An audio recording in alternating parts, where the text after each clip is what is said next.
Gracias por seguir junto a nosotros en República. Cambiamos un poco de tema. Hemos hablado en la primera parte sobre la seguridad pública. En esta segunda parte vamos a hablar un poco de la coyuntura política, un análisis de la realidad nacional. Es un gusto para mí recibir a Omar Serrano, vicerrector de Proyección Social de la UCA. Buenos días, Omar, bienvenido. Muy buenos días, Carlos. Buenos días a toda la televidencia de Canal 33. No, gracias a ti por tomar la invitación y comentarnos un poco cuál es la lectura que está haciendo la UCA sobre este cierre del año y sobre todo si lo vemos con los aspectos más coyunturales en el campo más institucional. Si te parece, iniciamos un poco con eso.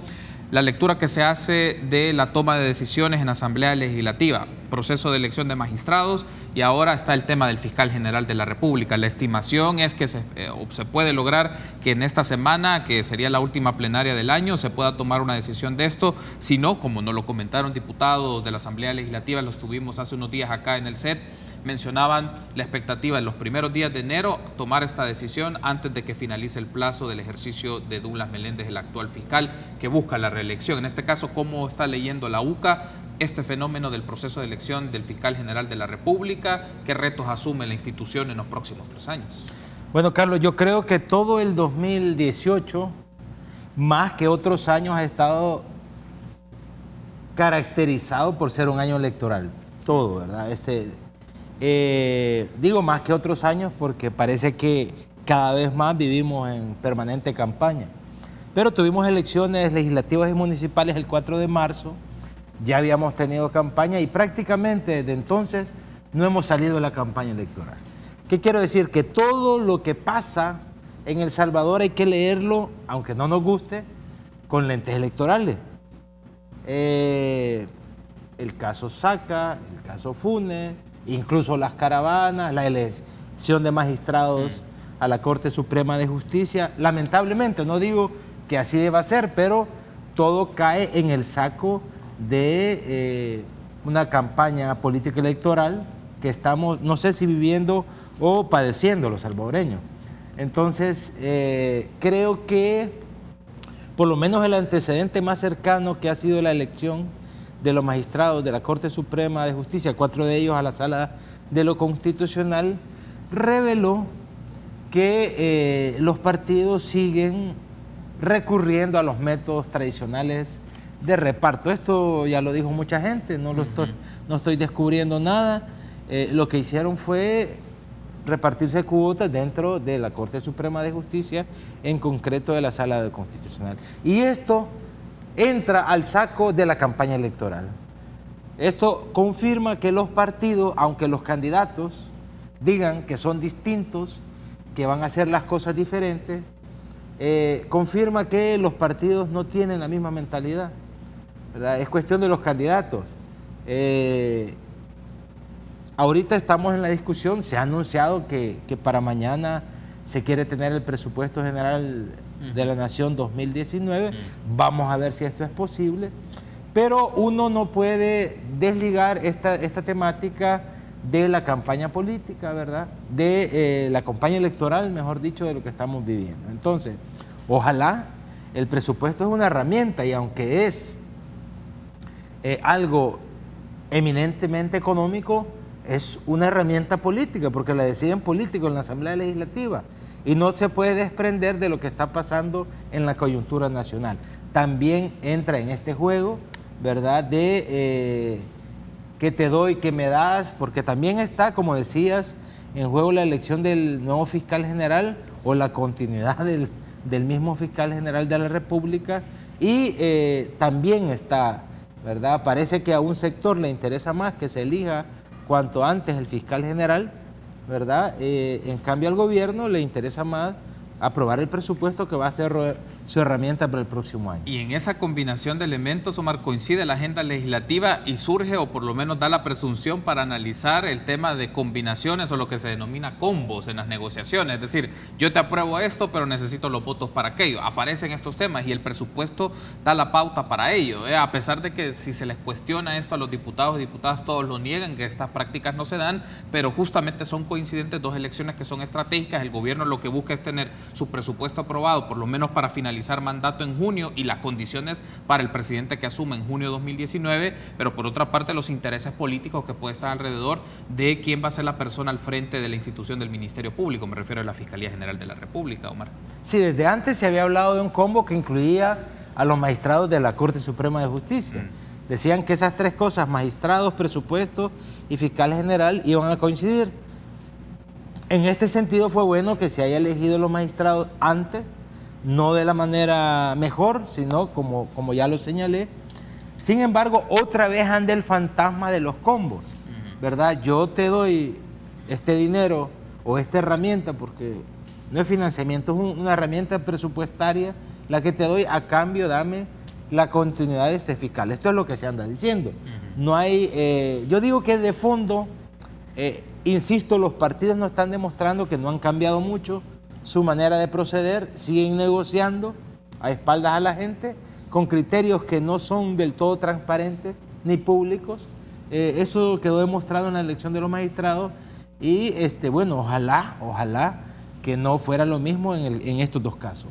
Ahora, otro asunto, antes de hacer la transición a otros temas, Omar, pero de la agenda más legislativa, un punto que la UCA ha estado insistiendo es el tema de la ley de aguas. Es uno de los puntos fundamentales y la promoción del agua como un derecho humano, un reconocimiento constitucional, y fue uno de los temas discutidos. Se generó tensiones por momentos en la Asamblea Legislativa sobre este punto.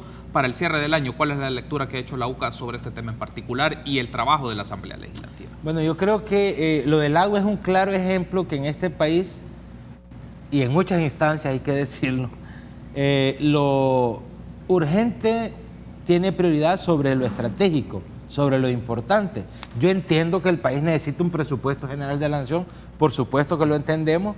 Entiendo que se vence el plazo del fiscal general de la República en enero y no nos vaya a pasar lo mismo que pasó con la Sala de lo Constitucional, pero lo estratégico ha sido garantizar la viabilidad, la sustentabilidad ambiental del país. Estamos desde 2006 en esta discusión y ayer escuchaba a una diputada de la Comisión de Medio Ambiente y Cambio Climático que decía: estamos dispuestos a seguir discutiendo la temática de la ley general del agua después de las elecciones presidenciales. Bueno, y uno dice, bueno, y al final quedó en nada todo lo que se ha hecho, todo lo que se ha dicho. Más de 200.000 firmas que presentamos la ciudadanía el 27 de septiembre. Entonces, realmente temas que son de país, que tienen que ver con la viabilidad, porque este país no va a ser viable ni políticamente, ni socialmente, ni económicamente, si no garantizamos la sustentabilidad de nuestro medio ambiente. Y eso pasa por garantizar la correcta gestión de los recursos hídricos que tenemos. Parece que eso se va a postergar. Yo pensé que en las declaraciones la diputada iba a decir, podemos discutirlo en enero, cuando volvamos. No, la declaración de ayer fue, podemos discutirlo después de las elecciones presidenciales. Entonces, nosotros estábamos esperando que a lo mejor en enero se retomaba la discusión, porque algún avance ha habido, pero parece que vamos a seguir esperando. Lamentablemente el pueblo salvadoreño seguirá esperando. Debo de hacer una pausa, Omar, y al regresar me gustaría que hagamos una lectura ya el tema de la campaña electoral como tal, cuál es la lectura que la UCA está haciendo sobre este tema, y un poco el tema, un asunto que generó bastante discusión, es los conversatorios que se hicieron en la universidad con los distintos candidatos presidenciales y cuál es el saldo, cuál es el balance de esta actividad. Volvemos en minutos.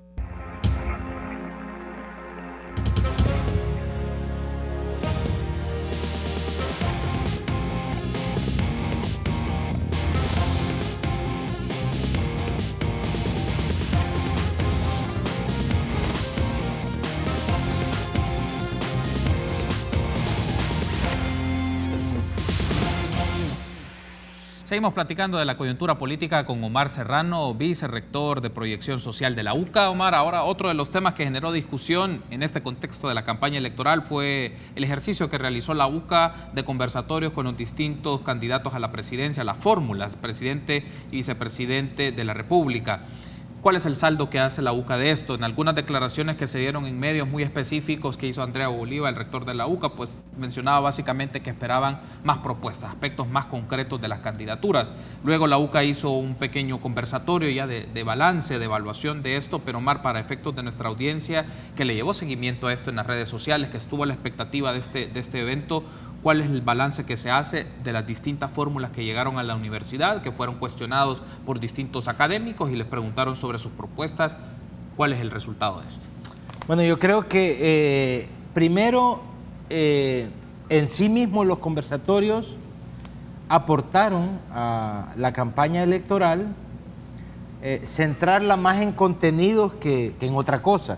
Fue para mí, y eso lo ha resaltado, dos de las fórmulas que participaron en la UCA. Nosotros perseguíamos realmente conocer contenidos, propuestas, posicionamientos ante temas que consideramos estructurales para el país y brindar a la población insumos para que ellos se formen su propio juicio. De hecho, fue transmitido por canales de televisión, por redes sociales, por la radio de la universidad y llegamos a bastante gente. Yo creo que en buena medida ese objetivo se cumplió, pero el aporte principal, como lo resaltó uno de los miembros de una de las fórmulas, es haber centrado la campaña en contenidos. Yo creo que eso fue positivo, porque en un contexto de una campaña sucia que estaba cobrando dimensiones alarmantes, empezar a hablar de contenidos fue positivo para la campaña electoral y para el país y para la población. Si te fijas, desde entonces se insistió más en otros espacios de preguntar por propuestas, por planes, no tanto por una campaña que estaba más caracterizada por los insultos. Ese fue el principal aporte. Ahora, en cuanto a los contenidos, creo que como fue el primer ejercicio, ¿verdad?, que rompió brecha de alguna manera en esta campaña, sí, lo que extrañamos fue propuestas. Por ejemplo, en la temática económica, como en otras temáticas, se enunciaron generalidades, pero compromisos, es decir, no es lo mismo que alguien me diga, en este país los ricos tienen que pagar más y los pobres tienen que pagar menos. Si no me dice cómo se va a hacer, con qué mecanismo se va a hacer, en qué fases se va a implementar. Entonces quedó en enunciado de muy buenos deseos en la mayoría de fórmulas presidenciales, pero sin definir acciones concretas por las que sea, o mecanismos concretos. Creo que en eso sí hubo un déficit.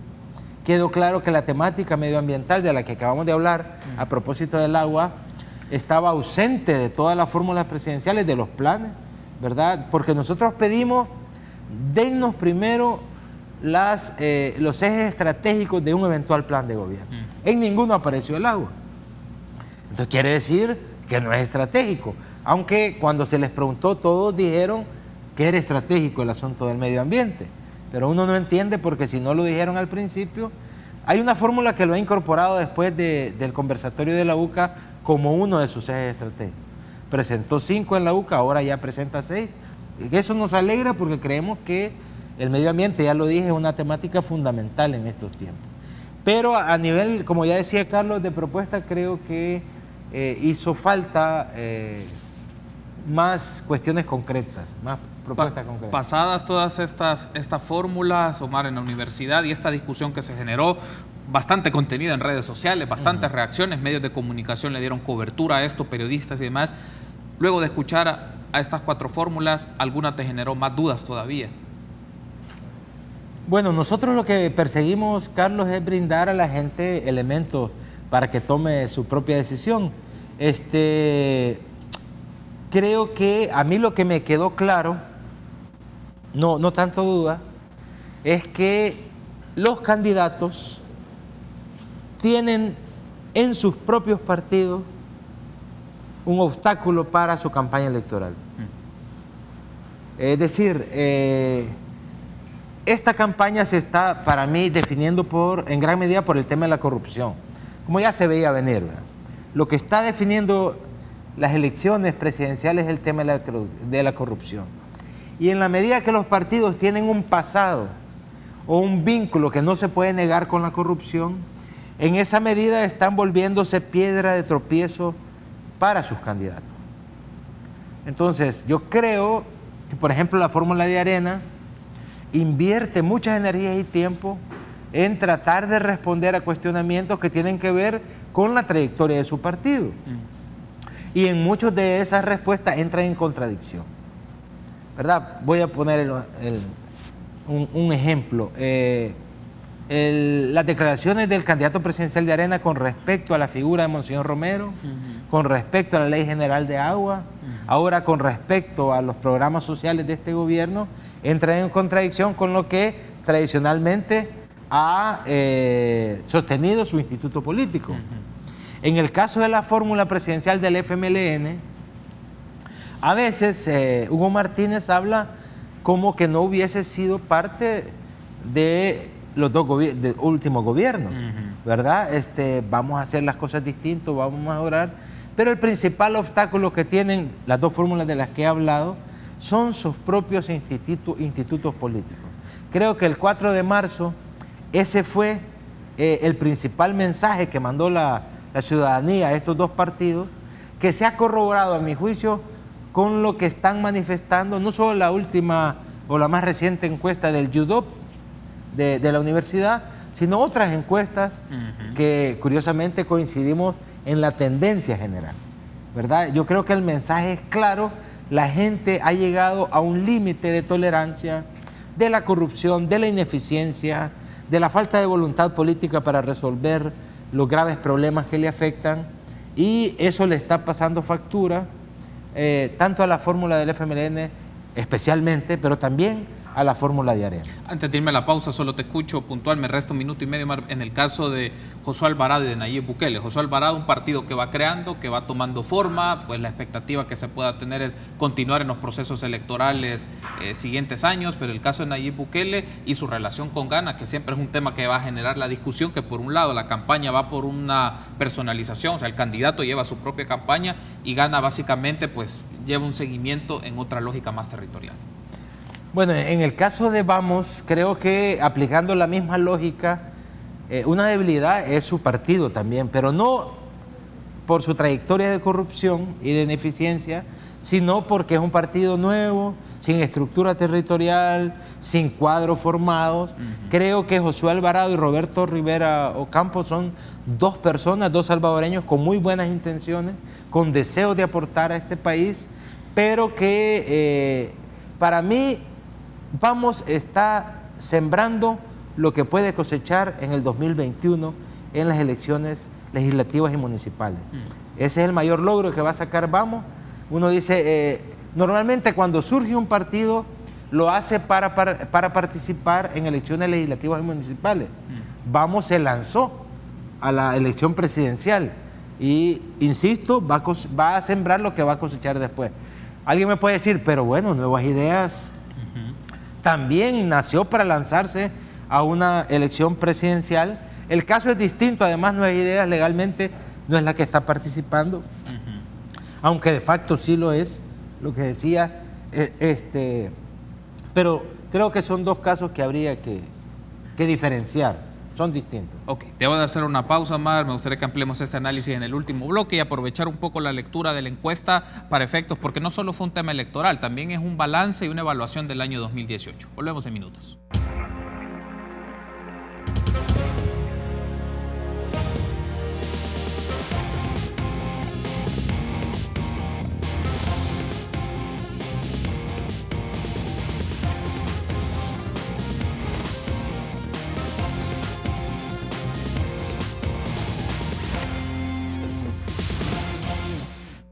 Seguimos platicando de la coyuntura política electoral con Omar Serrano, vicerrector de Proyección Social de la UCA. Omar, la universidad lanzó su encuesta. No solo fue una encuesta de carácter electoral, como lo suele hacer en esta coyuntura, en este contexto, también es una encuesta de balance del año, una evaluación del año 2018. Si te parece, veamos un poco el tema electoral y luego nos quedamos con el balance del año.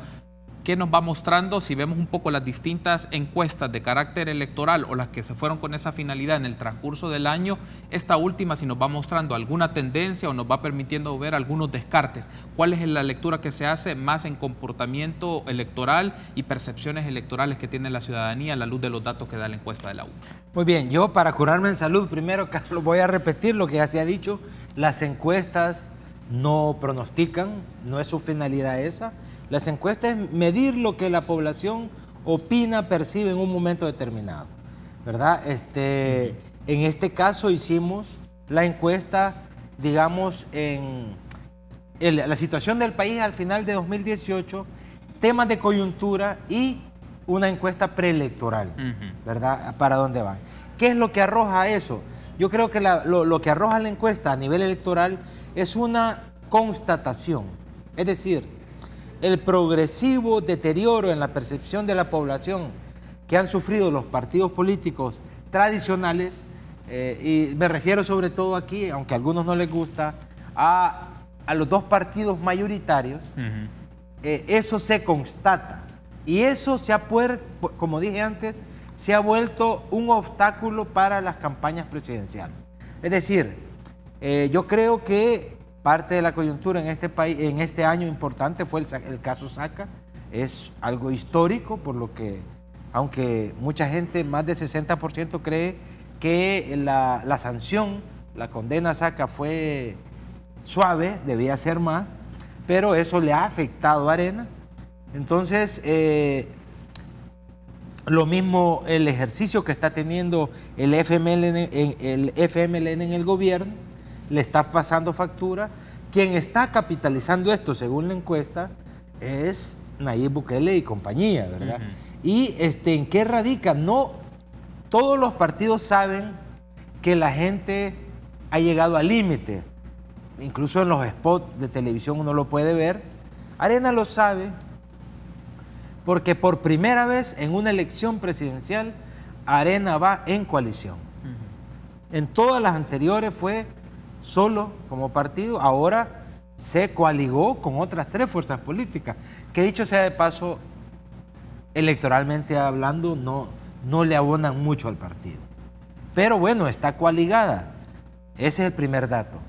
En segundo lugar, el FMLN también lo sabe. Lo que pasa es que Hugo Martínez lo tiene mucho más difícil, ¿verdad? Porque está obligado a rescatar lo que considera, digamos, logros de este gobierno y prometer cosas que él cree que va a hacer. Pero en la balanza, si uno pone en la balanza candidatos y partidos, en el caso de Arena y FMLN, el peso, la imagen desfavorable de los partidos está teniendo más incidencia que los mismos candidatos, y eso les contrarresta. En el caso de Bukele, aunque el partido con el que corre también tiene antecedentes, Bukele ha logrado venderle a la población, incluso a los medios de comunicación, a veces nos referimos no a Gana, sino a nuevas ideas. Bukele ha logrado posicionar en mucha gente que él va por Gana por obligación, por necesidad. Cambió la bandera, los colores de la bandera, aparece el nombre del partido para que nadie lo pueda leer. Se han proscrito. Yo no he visto en un acto público dirigentes del partido realmente creo que Nayib Bukele, políticamente hablando, ha vulnerado la dignidad de este partido, ¿verdad? Y resulta difícil, a mi juicio, creer que es por un gesto de buena voluntad o es algo gratuito. Pero se ha encargado, a través de una estrategia mediática, sobre todo en redes sociales, de que la gente crea que su partido es Nuevas Ideas. Y esa ha sido su estrategia y ha sido exitosa. Perdón. Importante es resaltar, Carlos, que en la encuesta, cuando uno pregunta por qué prefiere a este candidato, más de la mitad de la población, 53 de cada 100 encuestados, dijeron que porque es alguien distinto, porque es diferente, porque es joven.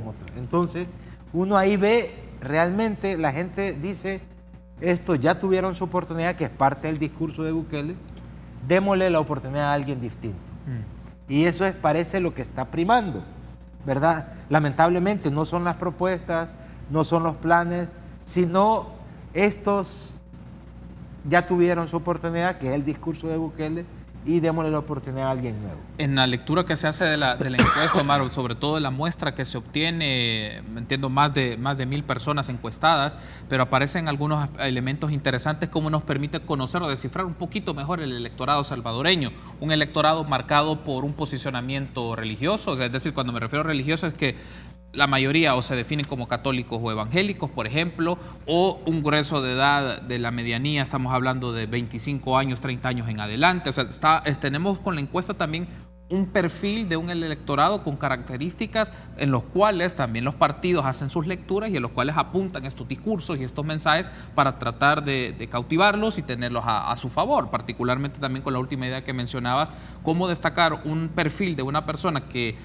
insiste en la lucha contra los partidos tradicionales y eso se permite capitalizar porque también en las encuestas la gente muestra su hartazgo a los partidos tradicionales y no recuerdo, creo que fue en la encuesta anterior de la UCA se mencionaba por lo menos llegaba o sobrepasaba el 50, 55% o hasta 60% de la población encuestada que no querían que regresaran a gobernar ni Arena ni el FMLN. Digamos, son factores también con los cuales entender un poco mejor el electorado que llegará a las urnas en febrero.